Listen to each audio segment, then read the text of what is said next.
I know. I hit the go live button. Come on, Restream. All right, Restream says excellent connection to YouTube. See excellent Woo! Wait, are we connection. on live right So now? we are just going live right now. So, All right, everybody, man, welcome back to another episode of Football Final. Final, why I say final? It's been a crazy last 20 minutes. I want to appreciate everybody tuning in for another episode of this great show we love is high school football. I want to welcome my panel guests from 769 Sports, the one and only Hunter Williams, and from Wilson Sports Station, the one, the only, the Mac Man, Robert Mack. What's going on, fellas? what's up, guys? What's up? Glad to be back. Man, we got a lot going on. This is the last regular season week before the playoffs. Guys, are you excited? Yes, sir. Oh, So, Definitely so. looking I got a forward to very seeing the special playoff guest. brackets later this week. Hey, I got someone gonna fix that. Who answer that question? I got a very special guest. He'll be on the next 20 minutes. But hey, guys, what a week of high school football was. A disappointing week for my Tigers. Unfortunately, we lost at Chiefland.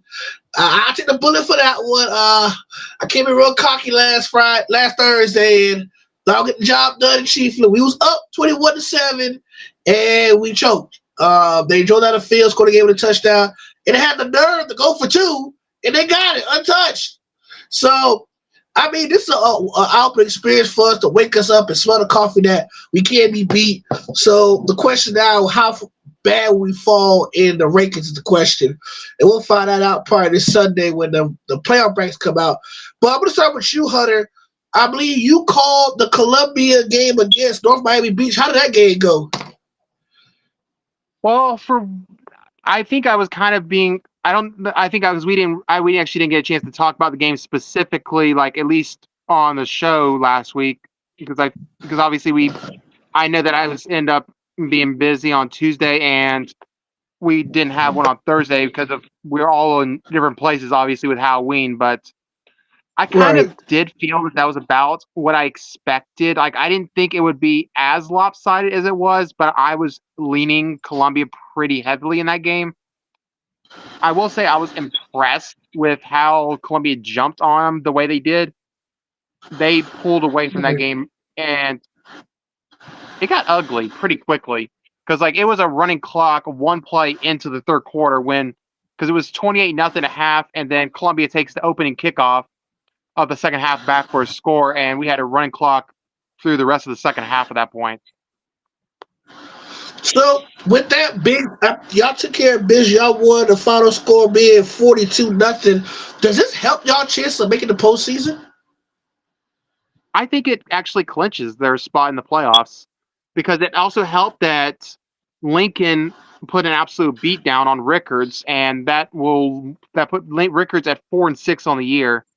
I think that that's going to be enough to get Columbia into the playoffs, which will send them in a district rematch with St. Augustine round one over Ooh. there on the coast.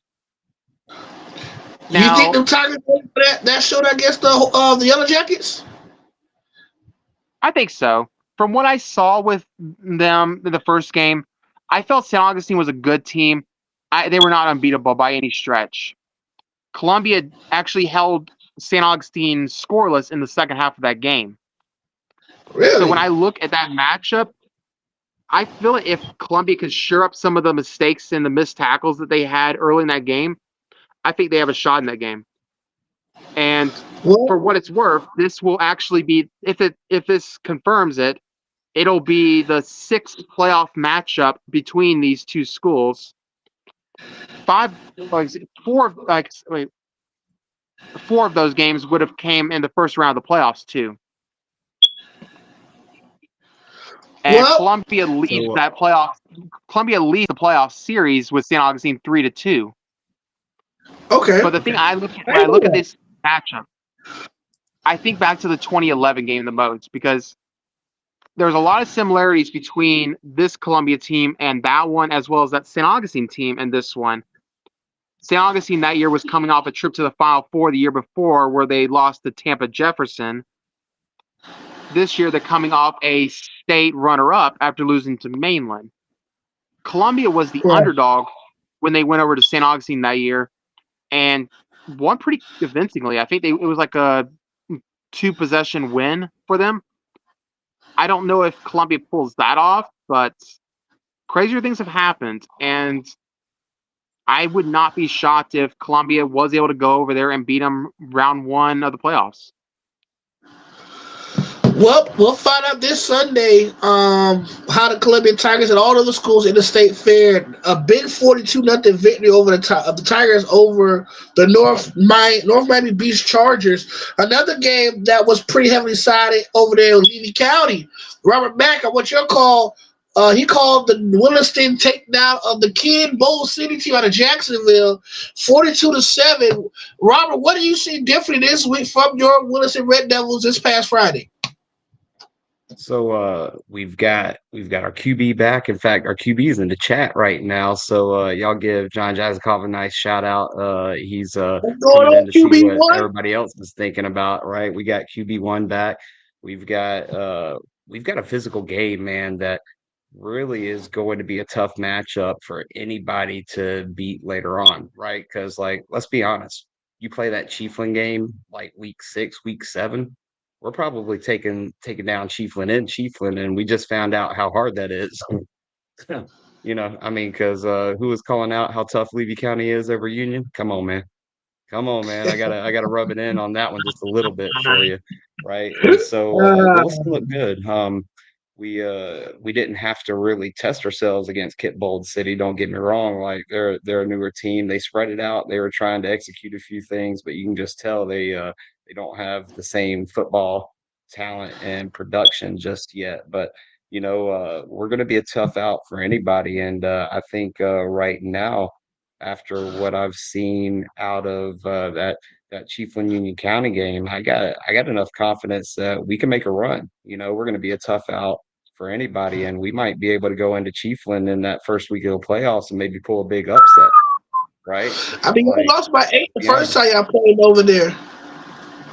but we lost by 8 with like 4 missed 4 fumbles off of offensive exchange from center, right? Like we're just talking like a sloppy game right off the bat with a bunch of the new guys all like trying to mesh and gel together after we lost a bunch of talent and just reloaded, right? And so I hadn't seen Chiefland match up with anybody else really. Like, and I mean, shout out to Chiefland still. They just got 2 dubs in 3 days, right? Right. Like after giving Trenton the Monday Night Football beating.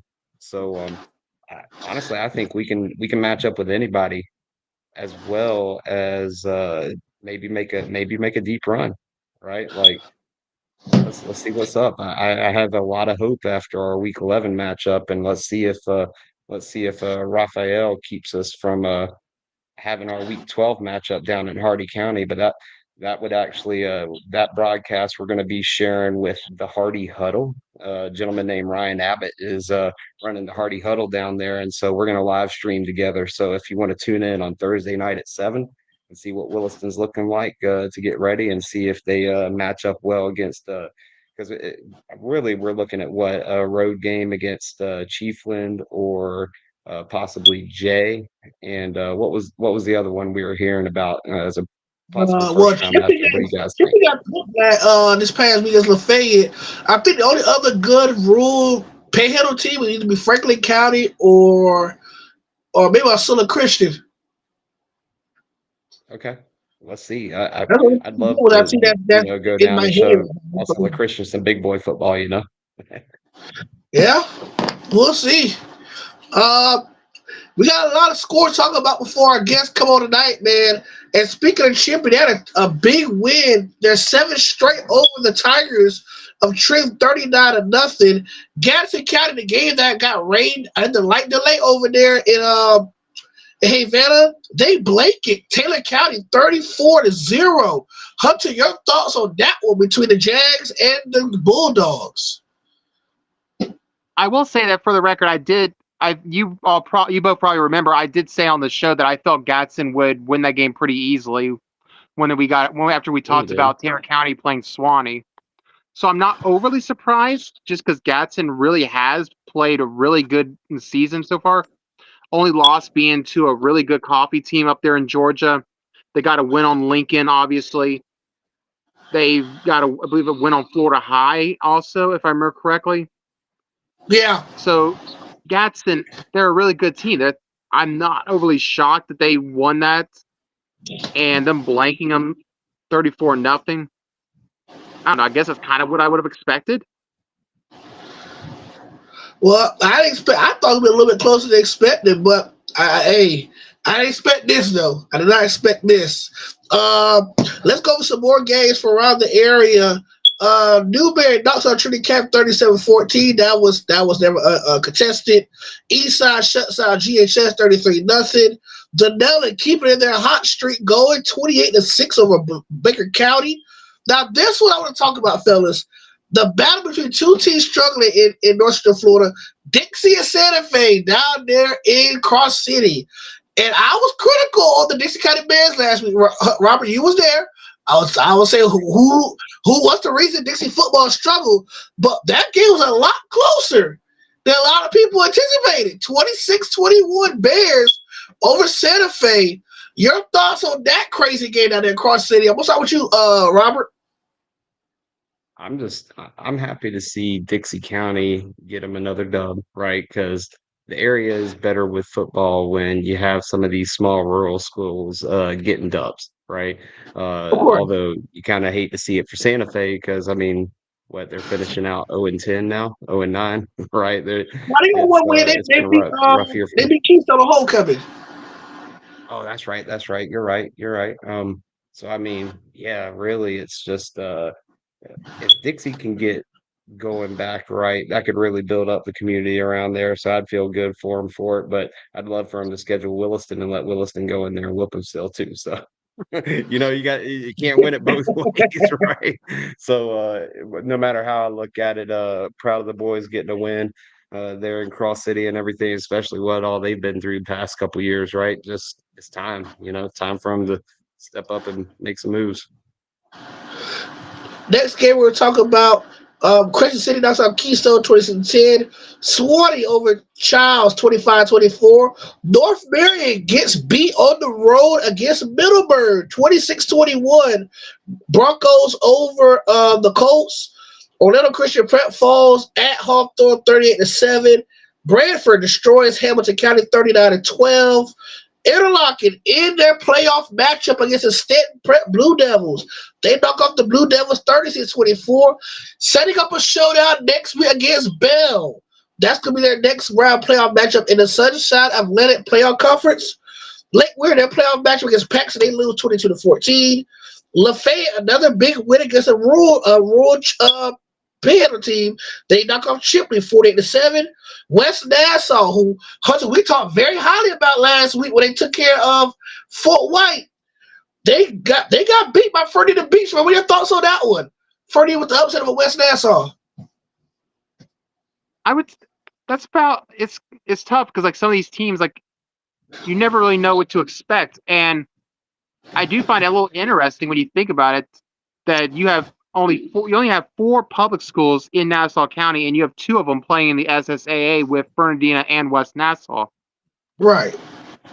Because you have Hilliard that's in 1R, which they're going to be in the bottom half of that bracket. Yeah. For the postseason, and then you have Yulee, who I think is on the outside looking in the playoffs. So really, you're looking, even though these 2 are in the SSAA, they're probably the best 2 teams in that county. So that really was like a county championship game. Yeah, you might say that was a early state championship game, in my opinion. I can see that. Go ahead. Sorry about that. No, you're good. Go ahead. Next game we're going to talk about the Village's big win against Mount Dora 27-26. Trent gets their second win of the year on the road against Tenor Rock. They win 42-23. Madison County takes care of Lake Minneota 47-7. Taylor County gets their win back Friday 35-20 over McClay. Fort White gets shut out on the road against Fleming Island. What is going on with the Indians of Fort White in the last 7 weeks? I think they're a banged up team that was still trying to find their way, and that's more than likely going to send them on the road for the playoffs. I think there'll be a quick exit with what I can tell. Like they had so many injuries that kind of derailed their season. It's just like you're talking about a Fort White program that's usually one of the better world teams in general. They're just not that this year. Right. And Fort White known for having a solid 7-9 win program. They're on the verge of having a losing season. I think they're like 4-6 now, 5-5, 4-5, somewhere in that department. Sounds about right. I'd have to pull it up, but I think they're 4-5 or 5-6. I was one of the two. I know they got a losing record at this point. Cause I know they won the previous week, but they lost to Newberry the week before that, and then they just got shut out Friday by Fleming Island. I think they're 5-6. I want to say, or 4-5. I don't think they're 500. I don't think they're 500. I might be wrong. Okay, what do y'all pull up Fort White's record currently? Pull that up for you right now. Let's take a look. No, I don't want Fortnite tracker for my kids, KD. What? All right, Fort White Indian football scheduled for 2024. They are currently 5-4. Oh wow! So they have a winning record, surprisingly. Okay. But like Hunter said, I think they're road bound the entire playoffs to where they're at right now. I think they will be going road the rest of the way for the postseason. Right now, they're just looking to see how low, well, not how low seeding is, but where they're going to be seated. I think, me personally, they're like in the middle of the pack. I think like a 7 or 8 out of 16 teams. Which I think. well, if there's 16 teams, to be in the top 8 would get them a home game out of the gates, but They might it's very likely. Of course, if you're like a 7 or an 8, you're more than likely round 2. You're going to have to face the one of the top 2 seeds. So yeah. Either Hawthorne or Panther County. Possibly, yeah. I think obviously we'll know more once the brackets come out. We'll have a good idea. I kind of wish they were going to release the reseedings like from standings and stuff for this week, just so we would know going to the last week. But I guess they figured there's not enough teams playing this week to have to do it twice, because they're going to have to do it again on Sunday. Well, we'll find out Sunday how things will go. Next thing we're talking about, Williston big win 49-7. Palaca shuts out Father Lopez 60-0. Bellevue falls short of Westport, got their second win of the year 51-27. Oak Hall falls to 4-6. They fall to St. Joe's 52-19. Hilliard lose to Atkinson County out of Pearson, Georgia by 20. PK Young limping down the stretch. They fall to 5-4. They lose to Impact Christian by 23. And Buchholz, I want to talk to you now, Hunter. You was there first here to see this gritty game between Carter Newman and Buchholz. Buchholz took the W. Yeah, tell us how about that. impressive you was of the Bobcats on Thursday night. Actually, I'm glad we brought this game up, because I was really wanting to talk about this game. Because obviously there are several things I'll take away from this. I'll go just like point by point, just because like I don't want to forget anything. For one, I definitely want to talk about Cardinal Newman first before I get to Buchholz. I saw a really well-coached, strong defensive team overall with Cardinal Newman. And that quarterback they have, really good athlete, tough as nails. Like, I think he got sacked like probably in the second quarter of that game. And I think like the person I was watching the game with someone I had coming up from the Orlando area. And we both thought that he was probably done for the night and could potentially miss several. He might be at risk to miss some playoff games, because it looked really bad. They had to get him they got him on the sideline. They checked him out. He probably missed about half the drive. They put him back out there later in that drive. And this was the only drive that Cardinal Newman scored on. They ran every single play. They finished it off with like a probably 12-yard scramble by the quarterback, who just burst right into the end zone for their only score of the game. Oh So wow. this kid was tough. Like he was, like you could see that he was not 100%. He was limping the entire second half out there on the field, but he just kept playing. He just kept trying to, like, he was giving them a chance to win that game. You know who he reminds me of? Robert. Remember your quarterback last year against Hawthorne that was out there limping last year? Literally on one wheel last Oh, year? yeah. He was. Yeah, That was a tough kid that go out was there a against tough. that defense last year. Kept getting made up, but he still kept going out that one wheel. Well, hey, I wanted to let you know your special guest had arrived for his 8 o'clock appointment with us. So, Well, hold Charles, on you want before to we introduce go, him before for we us? go forward. Guys, I want to introduce you to the FHSAA Executive Director, my good friend Craig David. Welcome to the show, sir. Charles, thank you for having me on, man. Man, Appreciate the invitation. we got a lot to talk about such little time. We appreciate you coming on the show, and really excited for this upcoming postseason. My first question before we get to you, finish up, you Hunter.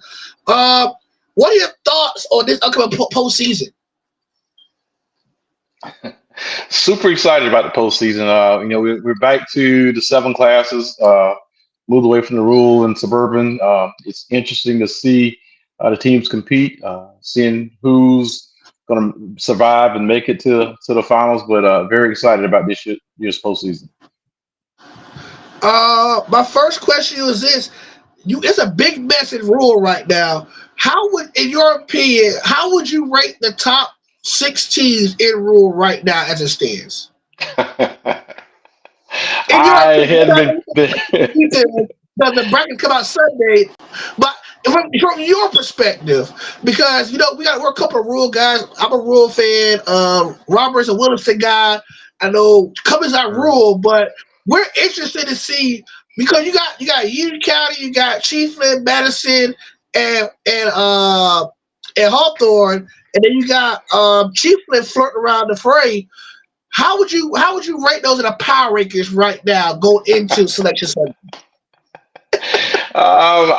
And being a former coach, rankings don't mean a thing. It's what you do on the field when the games are That's played. So good. I've Exactly. been a 6-4 team, and we went on a run 2005 and lost to St. Augustine 20-19, and we weren't even ranked in the top 10 at that point in time. So basically, it was 1 point, 2 points away from possibly being a state champion. So to me, the regular season is just a tune up for the postseason to get you ready for games. So if you start paying attention to rankings and listening to people tell you how good you are, you'll be sitting home pretty soon. So my advice or I guess my opinion would be, hey, the best team will show up on December 6th, and we'll see those best two teams playing for the state championship in the villages on December 6th.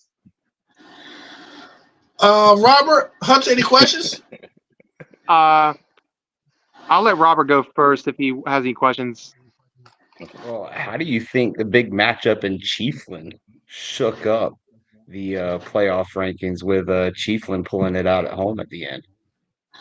Chiefland's been playing very well this year. That's one of the teams that I think maybe some people didn't expect their success that they're having this year, but they again have put it together. I think coach has done a great job with them and rallied the players, and they played well this year.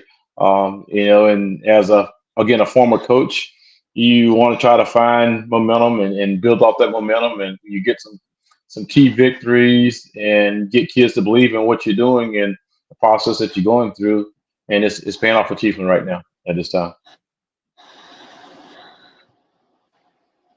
Agreed. I think Chiefland looked good week one against Williston, and I think they've only Yes, they continued did. to improve from there. So they're definitely a team on the rise. I know a lot of Chiefland supporters that I'm friends with that would love to add a 2024 to that state title board and everything. So right now, do you feel like based on that result in Union County, we might have a shakeup and a new number one overall? Do you think they've done enough to unseat Hawthorne or Madison as number one overall for rural? Uh, it, it, It's hard to say because with the Max Preps rankings, it takes into consideration the strengths of your opponents and their wins and losses and your opponent's opponents. So again, not knowing all of Chiefland's opponents makes it hard to say where they may fall at when the rankings are revealed at the end of this week. But again, I do think coach has done a great job and have them in a position where they're ready to make a name for their own self. They're probably tired of hearing Hawthorne, Madison County, Union County, some of the other schools that for the past 4 or 5 years have been listed there as one of the top 10 programs in the rural classification. So they just want to have an opportunity to get on the field and display that they are just as good as anybody else in the rural class.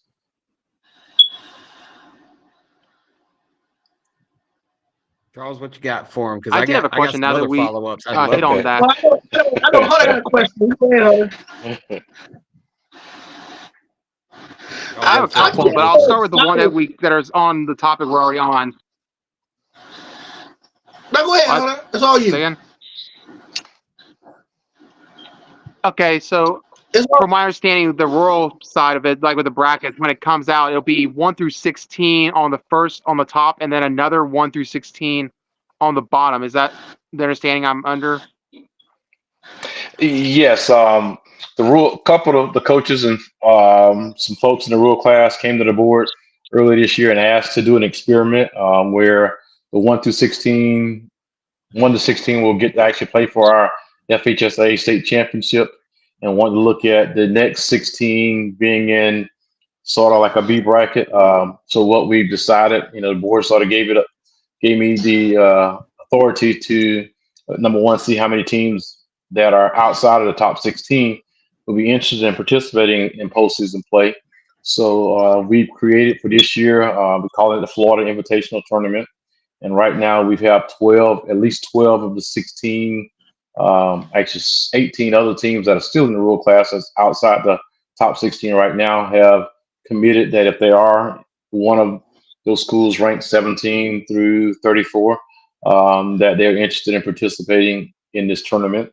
So on December 6th, we'll have a championship game that Friday night for the rural class with schools ranked 1 through 16. The two winners, the two top teams in 1 to 16 playing for the state championship tonight, 7:30. Where we'll also have a game early that day, maybe 12:30, 1 o'clock, where the top two teams from the schools ranked 17 through 32 or whatever those schools are that participates in the Florida Invitational Tournament will play for a tournament champion. So for that second 16 or however many, like, when would that have to be finalized for these teams? Like you said that there's like maybe 12 that have said they would do it. Like if y'all had only like say 11 or 10 that said yes, like how would y'all have to like reshuffle how the bracket is set up at that point? Yeah, that's what we're waiting on. Friday was the deadline for schools to let us know. And as of this weekend, we get 12 that were committed. Our staff were going to get on the phone yesterday, and we had board meeting Sunday, Monday, and then had a big appeal hearing today. So I had a chance to reach back out to our football administrator to see who has committed. But as of Sunday, when I spoke to him, we did have 12 that were committed. So they were going to seed them and have a 12, at least have a 12-team bracket based on that. A couple teams having buys in those rounds and play a tournament with those 12 teams. But we thought that there may be a chance of getting some more in there. I think some of the ones that were looking like they might be in that outside of the top 16 as far as the rankings were concerned. There was a little hesitation because Marathon down in the Keys who's always qualified for the rural division, but had never participated in the rural division, decided this year that they wanted to participate in the rural classification for football. So there was a little angst that, if Marathon was the 17th ranked team in the state, which would have been the top ranked team in the Florida Invitational Tournament, of schools having to drive all the way down to Marathon for a home game, for a game against them, and just not necessarily being able to afford the cost of it for travel to go down to Marathon to play a contest. So that was, I think, some angst with some of our schools, but Marathon, at least as of Saturday, has said they were not interested in participating in the Florida Invitational Tournament. So with that in mind, there may be some other schools that originally said no that may want to pop back in just because they thought of having to travel down the marathon and the cost it would take for some of our schools that are in the Panhandle area to make that trip. Now that trip might not even be, something that's a reality. Okay. So here's my thing, Craig, Mr. Damon. So the top 16 are qualified for the Florida State playoff, and the bottom 16 will be qualified for the tournament. Correct? It'd be a Florida Invitational Tournament, something similar to the NCAA in basketball, and then the NIT tournament. Okay. And it's So like again, the board member that brought that forth, again, Bobby Johns. He's been in our rule class for a while, and Mr. Rich Finlayson, he's the headmaster, but serves on our board too as well. Just as a thought for something possibly for all of our classifications that could work, where we've lost some schools to that chose to go independent because they felt they possibly couldn't compete, but at least the kids could feel they could play for something. So it was yeah. an experiment that we're trying with the rule division because the rule division is different than the 1A through 7A where they don't have a district and don't have required district contests. So it gave us the opportunity to take a look at something different to see if that might be something that we could implement in the future, maybe with all of our team sports in all of our classes. So I'm gonna read you the Max Press version of the Royal Classification 1 through 16. These came out the 5th, which was today.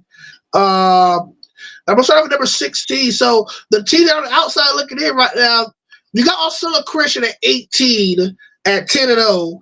You got Baker at 22, Franklin County at 6-4 at 24. You got Dixie at 4-6. But the top 16, you got Moorhaven at 16, Shipley at 15, Holmes County at 14, Wildwood at 3-6 at 13, Fort Meade at number 12 at 2-6, Cottonelle 9-0 at 11. You got Bluntstown 10, J9, Lafayette 8, Fort White 7, Williston 6, Pahokee 5, Chiefly Justin 4, Union County 3, Madison 2, and then Hawthorne 1. With teams such as Fort Meade and Wildwood, would you still consider them a playoff team despite 2 wins and 3 wins respectively? Just knowing Wildwood, because I know their schedule will probably a little bit better than I know for the other schools' schedule. Wildwood's tough, and they play some pretty tough teams. I mean, playing a team like South Sumter that's in their county, and some of the other teams that they field on their schedule. The Max Preps rankings does reward you for playing a difficult schedule. Because again, when you're thinking about your opponent's and your opponent's record, those things come into place, and it does help you in as far as your rankings are concerned. I know you're talking about the Max Preps rankings. Max Preps rankings, just because a lot of folks have asked this question, we are saying that we're taking Max Preps rankings as they are and using those this year, where previous years we did not include the margin of victory, and this year we include the margin of victory in the FHSA rankings. But there's a difference in, I've gotten this question 1,000 times. The Max Preps rankings has us ranked 5th, but the Florida High School Athletic Association rankings have us ranked like 14th or something. I thought they were supposed to mirror each other. Well, they do. The part of it is that the rankings you see on Max Preps does not include forfeits. So if there's any forfeits, it wipes it out like it was a no game. So that's a huge part of it. And a lot of folks look at it, well, I only had 1 forfeit. Okay, what about your opponents? Did they have any forfeits? What about your opponents' did they have forfeits? So that trickle down effect, it plays a huge part in it because, again, if a forfeit shows up on the schedule, it goes in as a no game, so it doesn't show up as a loss on one school side or a win on the other school side. It's like a no game, and that has impacted, where the Max Preps rankings does not match up with the FHSA rankings. Also, another important thing with the Max Preps rankings is that it projects how school will finish the season. So finish the season, finish the playoffs. So when they're looking at rankings, you might be 2-6, but they think the rest of your schedule that you're gonna win 3 or 4 more games, and their ranking is based on them predicting how you will finish up your season. Well, our ranking, for just our rankings, is based on the games that you have played currently at that Okay. point in time. So that's So a huge misconception that people are like, oh, well, why the rankings they're not matched up? I thought it was gonna match up. Well, usually they won't match up or even be close until the end, because again, their rankings is, and football is the only sport that their rankings do it, and the rest of the sports is based on the actual games you played.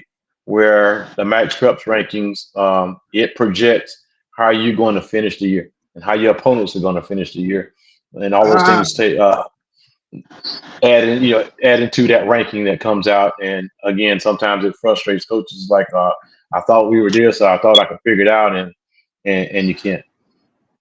so pretty much Max Preps is kind of like a predicted ending of how you think it'll finish, while the FSAA is based on facts of what you is right now compared to Where where you you've played, yes, been. yes, correct. It's the Okay. games that you actually played, and it includes the forfeits. Where Okay. Max Preps is predicting and does not include forfeits. So, do you think Which one would y'all exactly are we possibly using? are My still bad. a Christian for Fort Meade or a Wildwood team? Hang on, CJ. I think someone asked. We're using the FHSA ranking, so what you will see this week at the bracket release, whenever we put it out, it will be based on the FHSA rankings. Um, Okay. That was my clarification. I was like, wait, I thought we were using yep, FHSA and we talked. So I'm we glad are, that we we are. got that But I clarification. just, Appreciate it. Okay. I just Okay. wanted to clarify I'm that glad you because since we're on the got podcast, I just wanted to clarify that because I know a lot of folks. I've gotten probably a ton of text messages and phone calls from some of my former college, former high school coaches that I still know. They're like, please explain this to me. Please explain this to me. And another thing too that that people didn't know until at the board meeting this weekend when it was brought up was that um, Max Preps. There's another entity that actually does the rankings in football for Max Preps. So it's Oh not wow. the Max Preps ranking. It's belonged to, I can't remember the name of the company that actually does that. So even Max Preps Calpraps, don't I think. have that. Yeah, correct. So that also adds into some of the discrepancies between the two. Well, as a So follow up to it, with the rankings and everything, how is Week 12 affecting playoff seeding and scheduling? Like, because there were rumors going around Williston that we absolutely had to play this Hardy County game coming up Thursday night, or else we would have our postseason eligibility affected. And I'm like, is that just a rumor going around, or is there anything that was forcing us that, hey, we needed to play this game and drive the kids down there on Thursday night for a 6 hour round trip? If it was on your schedule, you had a contract, unless your opponent let you out the contract, that is a game that you need to play. So Gotcha. Okay. I say that's where that probably came from, that you need to play the game because maybe both sides didn't agree to not play the game. Um, the 12th week, it just so happened that the way the calendar worked out this year, that we ended up having an extra week. It was built in towards the end where the rural division is actually playing their championships on the first week of December. But this year, due to the calendar, we had that extra week. So glad we did have that in. We've actually started conversations, and we'll have further conversations when the football advisory committee meets in January, just to talk about for next year going ahead and building in that 12th week into the season. And so you got 12 weeks to play 10 games, basically, and probably having week 12 as a common bye week for everyone. Just knowing we all live in the state of Florida and there's going to be lightning at some point in time during the season. We're going to either have a lightning delay or that game get postponed to a different date. And the past few years, we've had hurricanes that have impacted our state pretty impactful. So if we have the capabilities of having that extra week in there, and since schedules are already set and weeks scheduled for teams to play each other, week 12 could be a common week where we could use it for, hey, if I miss that game sometime during the season, I know I have week 12 that we can make it up. So it's not trying to minimize the number of teams that having to play 3 games in like 8 days, because that's not safe for kids. so I'm I have thinking a question actually of a person in my comment section. Keisha Dean asks, so what about schools like Hawthorne who did get a full cooking a full schedule because teams won't schedule them? How would you affect schools like those who teams won't play them compared to teams that have full schedule teams who did play them? And that's one of the difficult things about the rural division, because the rural class does not have districts, so there are no required games. It leaves a school to go and find 10 games on their own. And with Hawthorne's success over the past 4 5 years, a lot of schools don't want to play them. I mean, if you're a smaller school, you probably can't compete with them. But if you're a bigger school, if you beat them, you're supposed to beat the smaller school. But if you lose to them, then it's hard to embarrass. So it's I can understand Hawthorne's situation of being having struggling to complete a regular season schedule, or but I having to travel all over the state to play games. But that's something that sort of comes along when you have the success that they've had there over the years. And Coach Ingham does a great job with the team there, and he's kept it going. It's not hadn't been a 1 year deal. He's been back 3 4 years in a row, and it looks like they're headed that way again. Have they So, ever discussed the idea yeah. of like having like a round robin setup for like say like for rural? Because obviously with rural not having any set games, but having maybe like a round robin for the entire class where teams within a certain radius would just alternate a few games every year.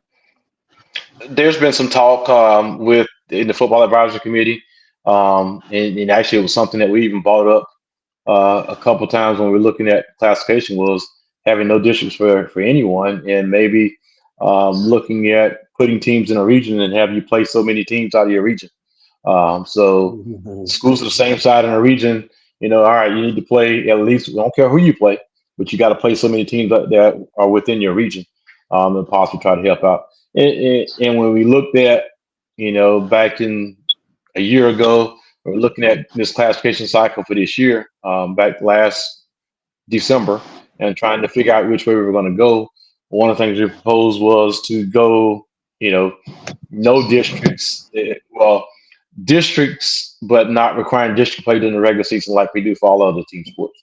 I mean, basketball, baseball, softball, volleyball, they are all in districts, but they're not, in the bigger classes, but they're not required to play a district schedule in the regular season.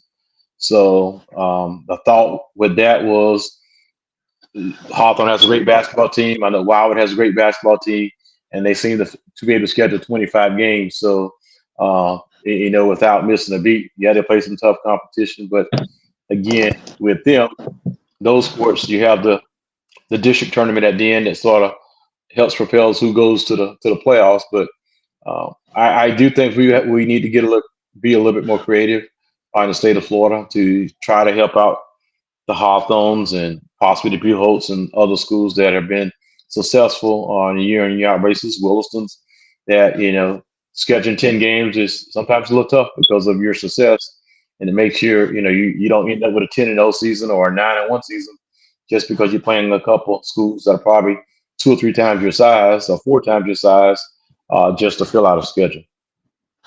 I know that firsthand with Columbia because their 5 losses were to Coffee, Madison, Trinity, Bowles, and then the district game with St. Augustine. Yeah.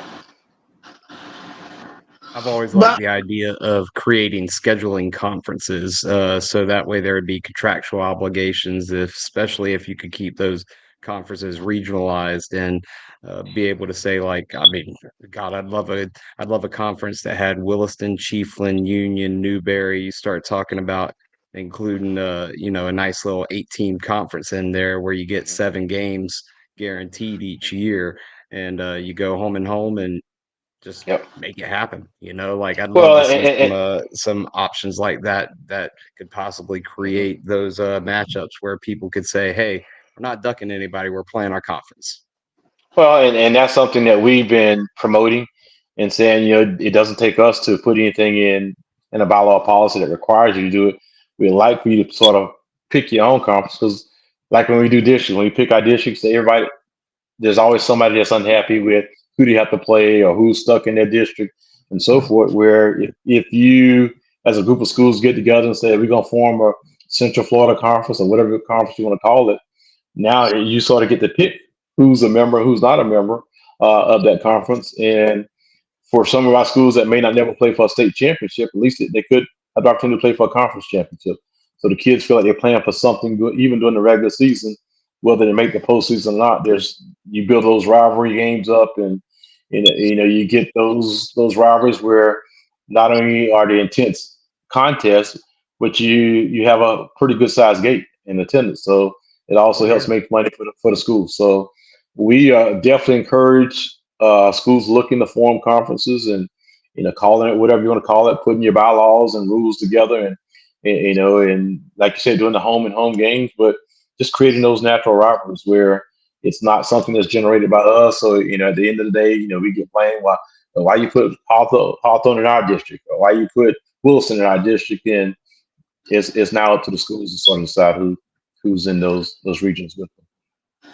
Yeah, if you see the success of rural as being something that you want to keep up and everything, then yeah, it's like if there's some sort of guidance long term that could be issued to say, hey, let's create some conferences because we know for the next 4 years we're going to have the same rural setup. Like, let's start making some moves. And I would even say Yeah, that your conferences could be highly regionalized to where even like I know Newberry being 2A, they can still compete with a conference that has Union and yeah, and Williston and Hawthorne and the like. But would you put them in the same conference as a Buchholz? Probably not.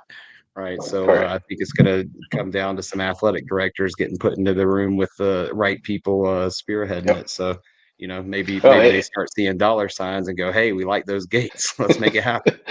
that's true. And for example, some of our big counties, I know Orange County did something. They created a conference with their schools, and they did theirs in 3 tiers. I mean, they have a lot of schools in Orange County, so they have their elite schools, those 5 or 6 top schools. They're in their elite bracket. Then they got a middle bracket of the schools that are, that are 6-4, 5-5, just 7-3 every year.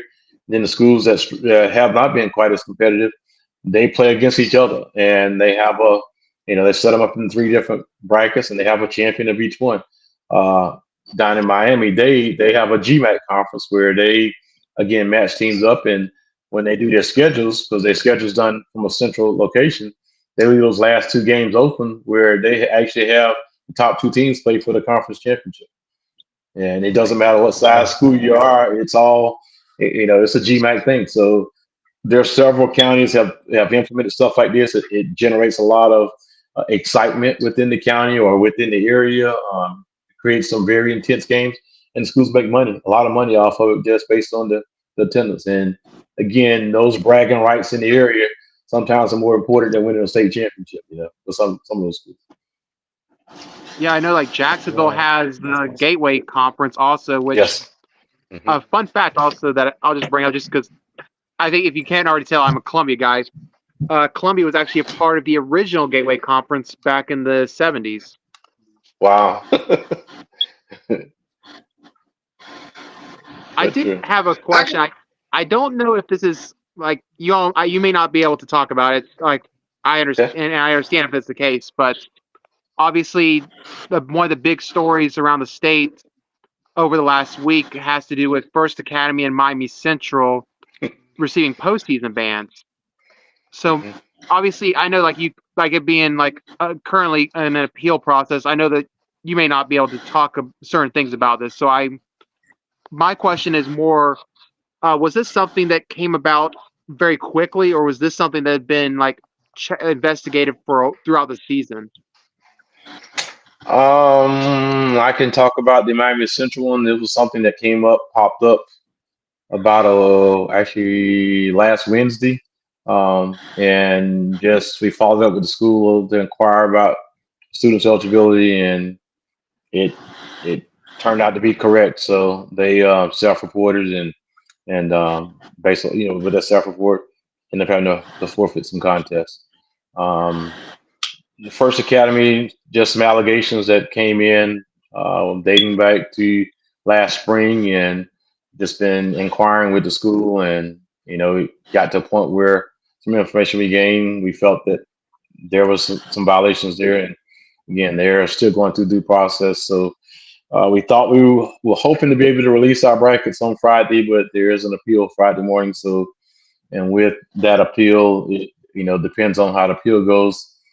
It could impact not just your school, but it could impact other schools that were their opponents, and then their opponents' opponents. So, our brackets probably will be released either late Friday night or sometime on Saturday, just because we have to let that due process run its course before anything's put in place. Because again, with the ranking system, before it was just district champ and district run up, it only impacted that district, so to speak. Well, now with rankings and with every game counting and the opponents counting, it won't just be 1A that could be impacted, but it could be, any of the opponents.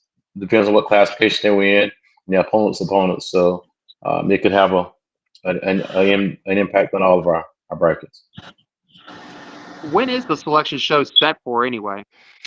We were hoping to do it on Friday so that coaches could. Our plan was, that's why we said, having all games done by Thursday, so that we can go in and make sure all check. We were actually starting to check schedules to make sure all results were in and so forth. And then we had appeals this week. I had one today, and was one Friday morning. So depends on how the appeal goes Friday, and if there's any injunctions or anything that may be done.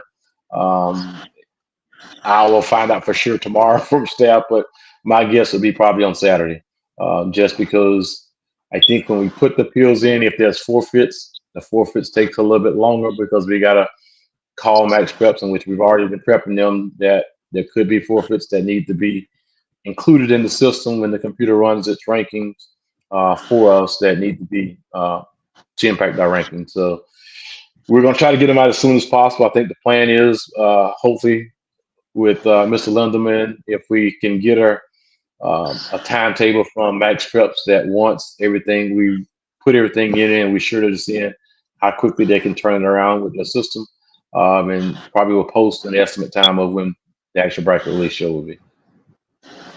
But again, as a former football coach, I know some coaches meet on Saturdays, so our goal is try to get the information out as quickly as we can, because we know that coaches meetings and preparation for next week, for some coaches start on Saturday, others on Sunday, and just trying to be as timely and efficient with this to get the information out as possible. Yeah, and obviously speaking of the playoffs and stuff, with the state championship, that was announced a few weeks back that was going to be at Pitbull Stadium down in Fort Lauderdale, which I know they just christened the name in the last 12 months.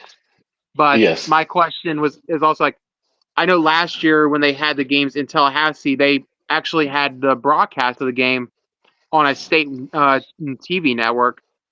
Is there any talk about returning that again with the game in Fort Lauderdale, or was that just a one-time thing?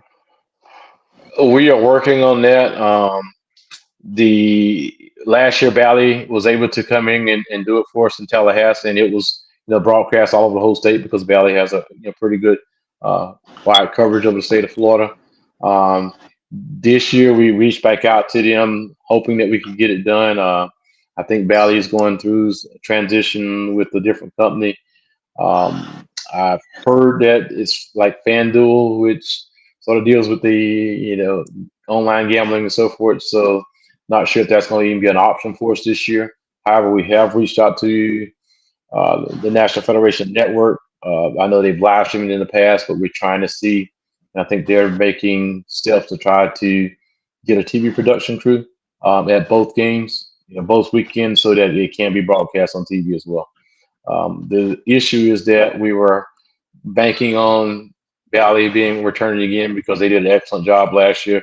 I mean, I did only got great compliments about how professional games look. You could see the first down marker, the stuff on the field, and the commentary was very good. So we were super excited about that opportunity we had last year, and was hoping that it could be something moving forward that we've provided for football for every year.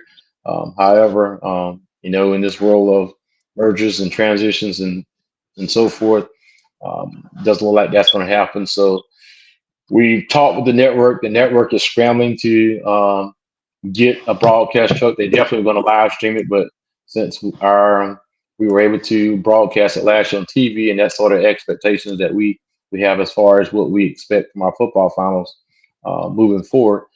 They're trying to do their best to put their best foot forward to make sure we have the same quality that we had last year and moving forward. So I was on the phone with one of their vice presidents today, having a conversation, and they are trying to put together everything they can to make sure that we do have a broadcast and are able to have something similar to what we had last year. All right. Wow. Wow, that's a lot of information we got tonight. I can tell you that for sure. That's awesome, man. All right, Appreciate you. man. We appreciate you coming on, Mr. Craig, Mr. Damon. I know the hours getting late. You got to work in the morning. We appreciate you coming on and taking time out your busy schedule to inform us on this upcoming weekend festivities of the postseason. A lot of schools in rural are like crossing their fingers where they'll be drawn at, and it's like for me being a Union County guy and Robert being a Williston guy, we're like seeing where we're going to be at. Who's gonna be the top seed? Who's gonna be mentioned out? And like, we're so appreciative of you coming on tonight, man. And for those who don't know, No I met him problem. a while back, and he's a great guy to be around too. And so grateful to come on tonight.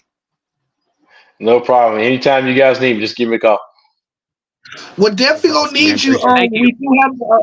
We do have. We would love to have you back on once the brackets have been released, so we get your full intake of how did y'all go by doing this. So we'll definitely love to have you this weekend if you're available to give us a breakdown how the brackets were made and how the brackets were created.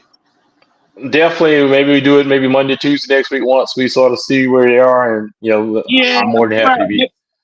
yeah. Monday is Yeah. gonna be the day. Monday's gonna be the show for sure. Okay. Okay. Sounds good. Well, All right, you Mr. guys, y'all Dave, take care, man. that was Appreciate Frank you. David of FHSAA Executive Director. Mr. Dave, we appreciate you coming on tonight, man. Thank you. You guys take care. We'll see you All right. Monday, man. Fellas, We what? definitely got a good Wow. discussion out of there. That was really good. Oh yeah, and I can't Yeah, I wait think for. that was a real I strong can't note. wait for Monday. I can't wait for Monday because we can finally see how these brackets I came up to. Because a lot of people ask me the DMs, "Oh, when's your special guest coming? When's special guest coming?" And it's like, man, I'm so excited, guys. This weekend is gonna be an amazing treat. Um, it's almost 9 o'clock already, guys. Yeah, I'd Oh, say I think let's we still before he came on, we were talking about the Buholtz and Cardinal Newman game. Let's talk about the Beatles, Carter Newman game. That was a very fun one to watch down there at Citizens Fizz Pass for Thursday. Tell us what are your thoughts on Beatles side of the things from Thursday? From what I've like, and I'm saying this as someone that has seen Buholtz play. Now this is 4th straight year I've seen them play. I think this may be Buholtz's best team overall in the past 4 years. Like they've obviously I think last year they were probably stronger defensively than they are this year. The year before that, I think they were stronger offensively. But I think as a whole, as a unit, this is probably the best team they've had in the last 4 years. I was really impressed with how they played against Carl Newman. I will say they did struggle a little bit against the run against Carl Newman. Obviously, from the fact that the one drive that Newman scored, they literally ran the ball every single play that drive. But all things considered, I was really impressed with Buholtz. I felt that what I saw 2 teams that are top 25 in the entire state of Florida battle it out there on Thursday. And Buholtz is going to be a tough out for anyone in the playoffs. I know that obviously they lost the district title to Nice. I think that's a good. That's going to be a really tough game for Nice to win in the second, when they play again. But I think those might be the best 2 teams in that region, Buholtz and Nice. And I think we talked a little bit about 6A. I would say the Armwood's probably the best team in 6A, but I would put Buholtz and Nice not that far behind them. Whew. Man, All this football getting more and more excited for these playoff brackets to come out. We're gonna do a deep dive breakdown of every bracket in the state from 7A all the way down to rule. We're gonna do rule last. That's gonna do a real deep dive breakdown. But from 7A on down, we're gonna do a prediction of each state champion from each classification all the way down to rule. Because, man, guys, we got a lot of football to cover. Monday's going to be probably the longest video we ever done. I'm telling you right now, Monday's going to be a very long video, guys. So I'm telling you right now, guys, get your coffee, get your energy drinks. We got to tell our wives, Robert, it's going to be a long night. It's going to be a long night Monday. Because it's going to be a deep breakdown of every last region in college football from 7A to rule.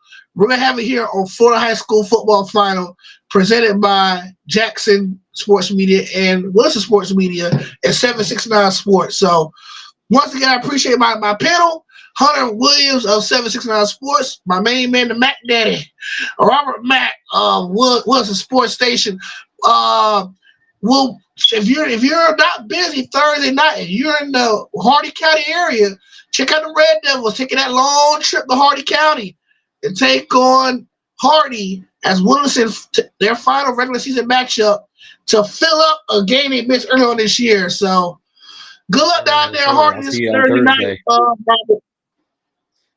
Appreciate you.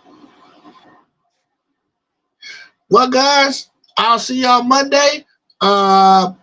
Get ready, fellas. Postseason's almost here. It's in the air. Good. All right. Sounds good. Can I smell it? Can I feel it? Can I touch it? Feel it.